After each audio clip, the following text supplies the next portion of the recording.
Welcome to a very nice case. She's a 65-year-old female patient with paroxysmal recurrent EF. She's hypertensive, not diabetic, and she underwent one session of RF ablation with good hands, but in some place she had early recurrence, and she came with this early recurrence and late recurrence, so we decided to give her another option. She went into persistent atrial fibrillation in the last few months. She recovered to sinus rhythm in meanwhile, but when we saw her, she was in persistent atrial fibrillation 1 year after the first session. Then we decided to give her a session of 3D mapping with Professor Rania Samir and Engineer Khaled. We decided to use the latest technology of CARTO, which is اسمه ايه؟ CARTO Prime, using contact force, but before that we decided also to use the pentaray. Show him the pentaray. We finished with the case, but we are going to give you a resume. Yeah, Usasi, show him the pentaray. The pentaray is an irrigated tip caster which can measure voltage and run inside the heart. Show him. Yes. This is the pentaray. Each pole has 4 poles. 1, 2, 3, 4, 5, 6, and so forth. حركها. Yes. This is the pentaray, can move with the handle, and there is continuous flush within the penta itself. We use a separate flush like this. انا عايزه ازود الكلر فين؟ اديني الابليشن بوينت. افتح الميه عليها اهي الميه. Yes. Yeah. So this is the pentaray we are going to use for mapping. Show him the CARTO catheter also. يلا. So the plan was to do a voltage map and to see the areas which were ablated and the areas which were not ablated in order to plan for what we want to do. I will show you also the CARTO catheter. The CARTO catheter is an irrigated tip catheter. It's 4.5 مللي 3.5 millimeter tip, and it can move it. It is bidirectional. Yes, and of course it is 3D magnetic. Explain the plan before we start and explain what you get. The plan, since this is a redo case, we planned that we are going to, the patient was admitted on the table with persistent atrial fibrillation or paroxysmal atrial fibrillation. So after general anesthesia and checking that her left atrial appendage is free, we did our punctures, 2 femoral vein punctures on the left side to introduce a decapolar catheter into the coronary sinus and a quadripolar catheter into the his. We use them as the markers for transseptal puncture and also for markers for mapping. And on the right side, we another 2 femoral vein punctures because we were going to do a double transseptal puncture. And after transseptal puncture, we were planning to cardiovert the patient back to sinus rhythm, so we would be able to do a most accurate voltage map. Because this is a redo case, we were expecting that we might have a reconnection in the pulmonary veins. The previous procedure, they only did pulmonary vein isolation. They didn't do extra lesions. So we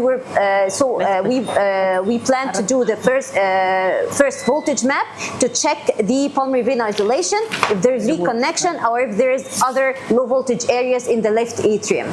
And this is our voltage map of the left atrium. Before this, Rania, please, I will show the fluoroscopic pictures with what we were doing.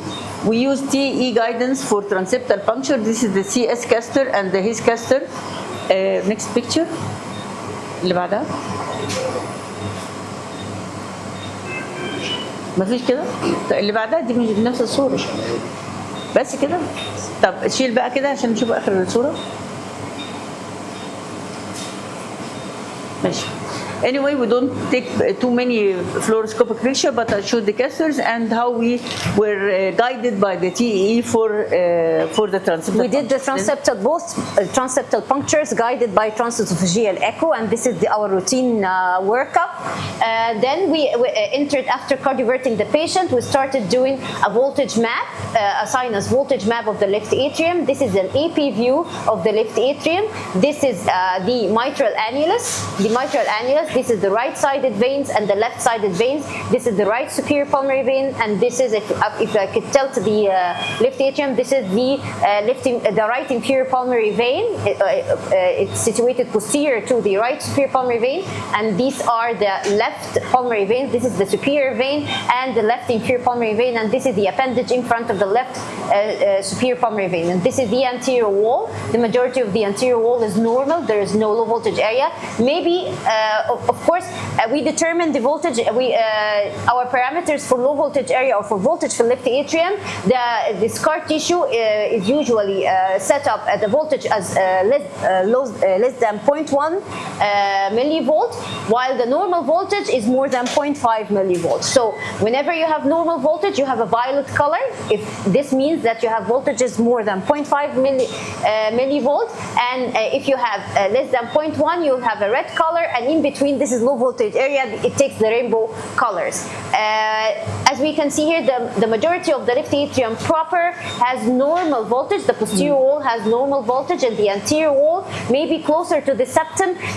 We anticipate a low voltage area, but we were very close to the transseptal puncture, so we couldn't get very good contact here. That's why maybe we have a false low voltage area, but it's a normal. When we put the ablation catheter in, we had normal voltages here. And as we can see, if we can appreciate in the left pulmonary veins, if we have a left lateral view, the left pulmonary veins distally or from the ostium on, we can see that we don't have, we have low voltage, or there is no intracardiac recording. It was isolated. But this is the ridge between the left atrial appendage. We can see we have a lot of violet color. This means that we have reconnection. And if we get electrograms here, and go to here, the blue points also. Yes, we have potentials. This is the pentaray recording potentials at the ridge, and at the blue points here also we have maybe potentials, maybe low amplitude, but still we have potentials at the ridge.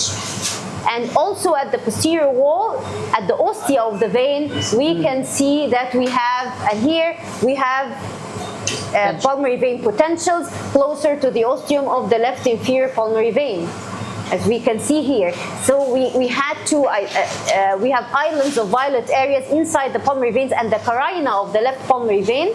Also, we can see here, you can appreciate we have pulmonary vein potentials inside the carina between the left superior and the left inferior. This means that we have reconnection of the left pulmonary veins. We had to isolate these veins. And on the right side also, the right veins, we can see that the right veins are reconnected to. We have pulmonary vein potentials at the carina, and also I think we have at the posterior, the ostium of the posterior part of the right superior pulmonary vein, and here at the roof we can see we still have reconnection. Also at the floor of the left inferior pulmonary vein, we can see we have very good amplitude of potentials.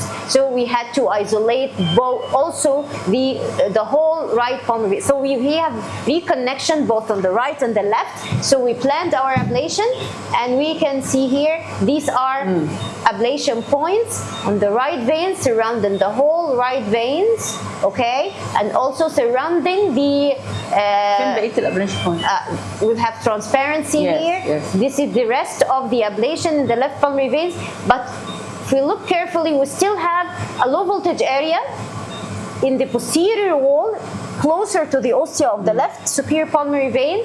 That's why we included this low voltage area in our line when we planned our circumferential ablation around the pulmonary vein. And we appreciate here that... And you did carinal lesions we have because there was some voltage there. We did carinal lesions on the left side and also on the right side. If you look here, we have, these are the carinal lesions on the right side. Yes. So you didn't plan to do any more because more means destruction of more left atrium, and this is against the guidelines. And it's more pro-arrhythmogenic against the guidelines. So when we found that the patient doesn't have in the left atrial proper myocardium, there is no large low voltage areas, and we have pulmonary vein connections, reconnection. So we plan to re-isolate the pulmonary veins and stop at this point. For those who would like to ask, do you induce AFib after No, you do? no, we this don't. is not. You have to ensure that you completely isolated dilated the pulmonary veins.